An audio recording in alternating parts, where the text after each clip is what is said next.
Bạn đang tìm kiếm một ngôi nhà 2 mê tại khu vực Bình Kiến. Hãy cùng xem ngay căn nhà đang được rao bán tại hẻm Mậu Thân, phường Bình Kiến. Căn nhà có diện tích sổ là 5,5 m ngang trên 22 m dài, diện tích thực tế là 6,6 m ngang. Nhà đã có sổ full thổ cư, hướng đông nam và nằm trên đường Minh. Vị trí rất thuận tiện cho sinh hoạt hàng ngày.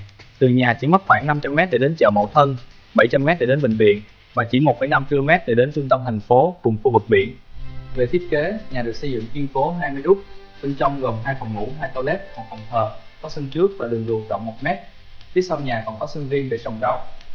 Giá bán của căn nhà là 2 tỷ 350 triệu đồng. Quý vị quan tâm đến căn nhà này, vui lòng liên hệ số điện thoại 9739050227 ngay để được xem nhà trực tiếp và nhận thêm thông tin chi tiết.